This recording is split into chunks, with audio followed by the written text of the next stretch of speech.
EA Games. What's wrong with you? Anthem community, we come in peace. It's okay, guys, okay? It's okay. It's gonna be okay. We actually have someone on the scene at Anthem HQ, at BioWare HQ, telling us all about how Anthem is going. Hi there, so what's the PR shitstorm looking like? Are you there? Hello? Oh, I think we lost her. Ouch. It's not looking too good, everybody. But before we go to the conclusion that it's going terribly, there's some data that has come out in terms of sales. And I think on face value, everyone, it's going to look like Anthem is going terribly in the sales department. But is that true, Ralph? I don't think so. Well, at least I think it's too early to say whether or not Anthem is truly bombing, as I know is sort of the general consensus at the moment. UK sales data paints a very bleak picture, but there are a lot of mitigating factors within that I think we need to take note of before we announce, like, Anthem is DOA. I don't think that's the case at all. So let's dig into that data now and look at whether or not Anthem actually has a chance of surviving.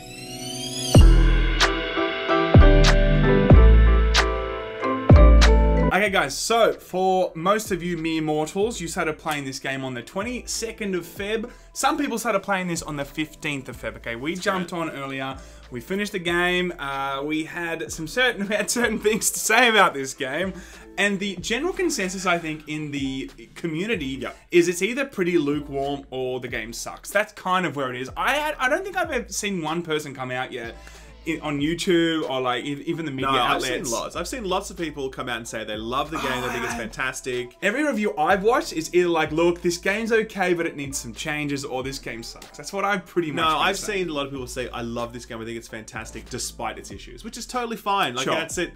People say the same thing about Fallout 76. Yeah. People say the same thing about anyone that says about that, God, I don't Aliens, know. Colonial Marines, I'm sure had, like, my point is that, you know, with video games, there's always people that just love a certain part of it, and Anthem with its flying and its, you know, blowing shit up, whatever. There's a lot of people that really hook onto that and they love it and they're really enjoying it. But I think, generally speaking, critical consensus is this game was not finished and that if it had another year in the oven, it would have been a far, far better product. Definitely. There was one reviewer in particular on YouTube, I think his name is Shill or something. He's, you know, everyone's loving him right now on Reddit, that's for sure. That's true.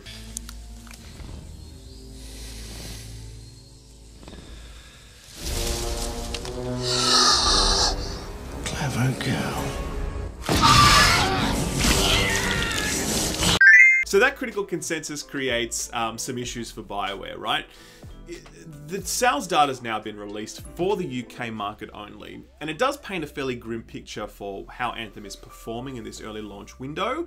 But as I said, I think there are a lot of mitigating factors that you need to look at before you really say definitively Anthem is dead. So first of all, I think it's important to note that in the UK market, Anthem was the #1 selling game for the month. So you really can't take that away from it. It did have some competition. First of all, it was going up against Metro Exodus, which there were a lot of people excited about that game, can I say? It took a little bit of heat before then, but all in all, it looked like it got back on the horse, it looks like. It did. And there was also obviously Far Cry New Dawn, which everyone the expected. DLC that it was full price. Everyone expected would sell millions of copies, but so there were a few other games. I think the other one as well is Apex Legends. I know, and that's the dark horse that people aren't talking about, everybody. Yeah. It's like out of nowhere, as everyone knows, and I think that is taking a lot of people's time. Definitely. A lot of people that would have been excited for, you know, Metro, Far Cry, or Anthem might have been like, I'm going to put that to the side. I'm loving Apex right now. As I was reviewing Anthem, a lot of the time I was like, man, I wish I was playing Apex right now. I swear to God. Thick Boy is playing Apex every single day. He is late to work because he plays that goddamn game.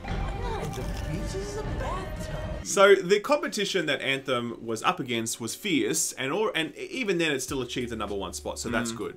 Now, sales data though on the retail sales front is not as encouraging, and this is to be super clear. This is only retail sales; it does not include any digital platforms. Yeah. And what we've seen is that basically Anthem is selling about 50% less than Mass Effect Andromeda sold on its launch back in 2017. And that sold 50% less than Mass Effect 3. Yeah. So some people can be like, is this just the signs of a diminishing brand strength, you know, in terms of BioWare and its storytelling? It was bad for Mass Effect 3, it was bad for Mass Effect Andromeda, and now we're seeing people losing more confidence in BioWare, and now it's also bad for Anthem. Maybe, but I think it's more something to do with digital, Yeah. you know, streaming, on online subscription services. I think that plays a bigger role in this. I agree. I do agree with that completely. I mean, at the same time, though, Eurogamer also reported, because they did some sort of comparisons to, you know, previous years and what have you. They reported that basically Anthem has sold 25% of what Destiny 2 sold on its launch back in 2017. And that, remember that Destiny 2 came out on the consoles about a month before PC. And look, it's pretty general knowledge that, you know, with the PC market, people tend to buy more digitally because you can't, you know, trade it in and stuff like that. So a lot more people are going to buy physical copies on the console. So that might have slightly inflated the sales figures for Destiny 2. Yes, I agree. The other thing, though, that was reported is that Anthem has sold 10% of what Destiny 1 sold at launch. Ouch. Again, a game that was only available on consoles, so that means, naturally, less digital sales. But also, it was a long time ago now. We're talking, what, 6 years, I think? It's a different 5, 6 market years? in terms of how people want to buy. Yeah, definitely. So all of that in aggregate, I think, definitely provides some context with which to view that figure of being like 50% less sales, you know? I think as well, the other thing which we haven't even discussed in detail was the whole Origin Access Premiere. Definitely. And Origin Access, which basically allowed people to pay $15 to get access to the full... Or pay $1 sometimes. Well, that was the deal. There's two versions. Sure. Pay $15 for one, and you get access to the whole game a week early, and that's on Xbox and PC. Or you could buy just the basic access version, and there was a special on, so you could get that for as cheap as $1, and it gives you... Play 10 hours of it. Play 10 hours of Anthem, I mean, a lot of people would have played 10 hours and go, okay, this game is not for me, or it's not finished, or X, Y, and Z. There's so many reasons why people wouldn't have jumped on for the long haul of Anthem. Yes. But I think another thing... Sorry to interrupt you. Yes. The other mitigating factor with that is that Andromeda had the same thing, or similar, in the sense that you could play 10 hours of Andromeda back then. So this is getting more and more confusing, everyone. It's that. This is the whole point of this episode, The general point here is, of course, it is too early, really, to really see how bad or how good Anthem's going in sales. But we've seen this before. Let's just make this point. We did an episode once on this in terms of Battlefield 5 sales.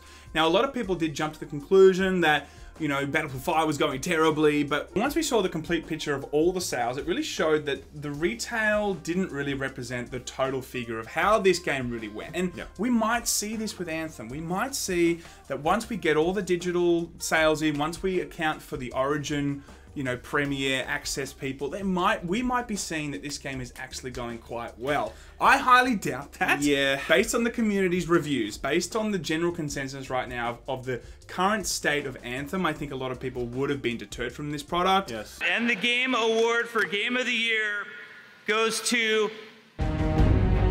I think that the review cycle that it's gone through definitely would have hit its sales. I think they would have had projections at X, and I think they're not going to meet those X projections because, you know, when you're looking at a 60 Metacritic score, when you're looking at that definitely hits sales figures, you know. So I think that you are going to see the game not perform to expectations. I also think it's a rough road ahead for the next few months because recently BioWare has come out and said that their first endgame activity, which is called their Cataclysm, won't be arriving until May. And that's a long time. It is a long time. Because, I mean, they are releasing one new stronghold between now and then, and they're making some improvements to the game on various fronts. But at the end of the day, now to May is a long period of time. There's going to be a lot of player drop-off there.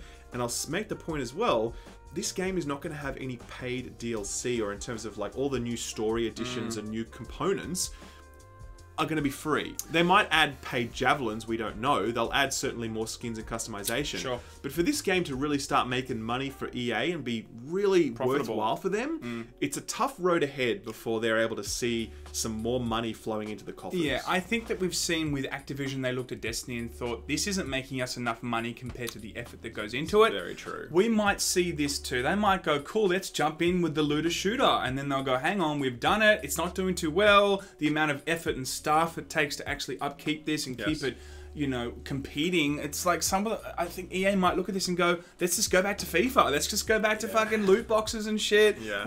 That might happen. So I hope it doesn't, because obviously this is, you know, 6 years in the making and it's BioWare, and it would be a real shame if it did.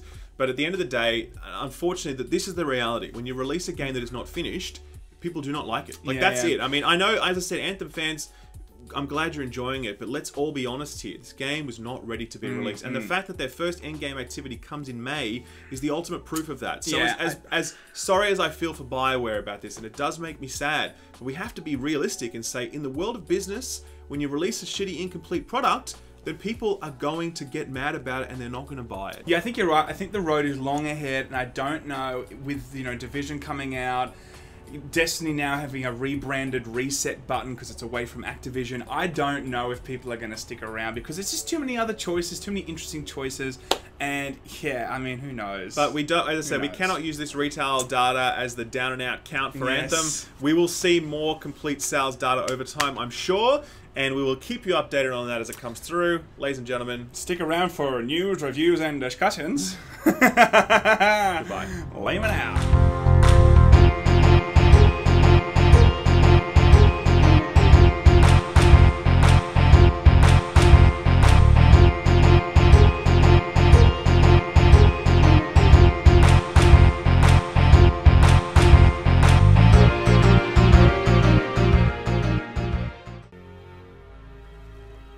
I'll get the strider moving.